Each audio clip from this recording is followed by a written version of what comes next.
A lot of people get diagnosed with fibromyalgia. Really, it's a mystery condition. But the real cause of fibromyalgia is the Epstein-Barr, right there. So how does this problem happen with fibromyalgia? Like, what is it? A lot of people have different symptoms. They'll have nerve pain, nerve sensitivities throughout the body. They'll have tingles and numbness. They'll have aches and pains that are unexplainable. They'll have a little bit of fatigue. They'll be sore. They'll have a sore shoulder. Some people have fibro where their shoulders are so bad that when they bang their shoulder on something, it's brutal and they're in pain. Like if they bang their shoulder against a door jamb or a car door or something like that. And it makes it really difficult, okay? Fibro can even run into anything. It can run into any kind of tendinitis, what it feels like tendinitis. It can hit the elbows. It can hit all through the body, the shoulders. A lot of people that deal with fibromyalgia have all kinds of assorted symptoms. And the doctor may be like, well, it's fibromyalgia, and then it runs into other symptoms too. Neck pain, back pain, right? Leg pain, knee pain. And they end up with that diagnosis. And even their hands hurt too, and their feet hurt, okay? A lot of people with fibromyalgia, they'll get a diagnosis of other things with fibromyalgia too. Trigeminal neuralgia, they might get. A neuralgia might be one they get, but they get different diagnoses as well, including it's all in your head and you're crazy, because that's what has been told to a lot of patients. A lot of people suffering with fibromyalgia, they've been told that they're actually crazy and there's nothing wrong with them. But the real reason, because they're not crazy, the real reason is the Epstein-Barr. Here's how it works. The Epstein-Barr sits inside the liver. It sits inside the liver for a long time with people, actually for a lifetime. Many varieties of Epstein-Barr will produce a neurotoxin. That neurotoxin leaves the liver, floats around and circulates the system, and ends up landing on nerves. Some of the nerves it lands on is the vagus nerves. So here's another thing to know.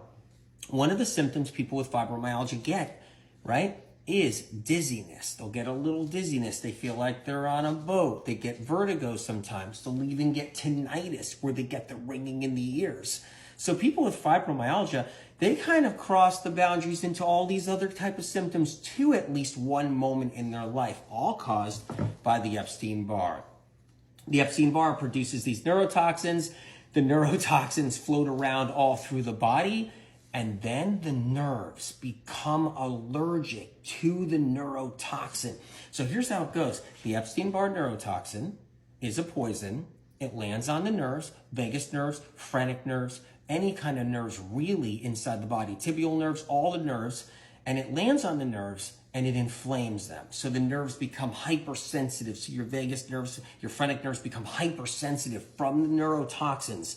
The virus loves to feed on foods. So people with fibromyalgia, they may not know it all, right? Unless they know info. If they're feeding on eggs and they're feeding on lots of butter and they're feeding on gluten, they're feeding on lots of butter there.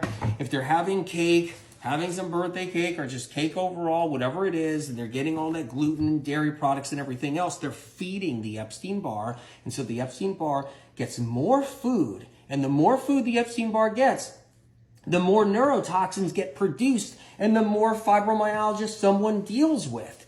Now, fibro can even go further than that. So this is important to know. A lot of people have toxic heavy metals inside their liver, and the virus feeds off of toxic heavy metals inside the liver, along with foods like eggs and butter and dairy. The combination makes a stronger neurotoxin, and that stronger neurotoxin makes more aches and pains. So somebody with fibro can be really bad off, where everything hurts, where they can hardly even move, and they bump into things and they can't even get comfortable, and they feel so restless when they're trying to sleep, and that's when it gets even more serious. So there's a combination of both the foods and metals and other toxins being fed to the Epstein-Barr, sitting inside the liver, releasing all of these poisons and toxins. Then it could go one more level, where the virus itself sits on the nerves. The Epstein-Barr virus can actually sit onto jostled nerves, on the root hairs of the nerves, the vagus nerves, the phrenic nerves, and inflaming the nerve further, making more pain and more suffering. And many people have that variety too.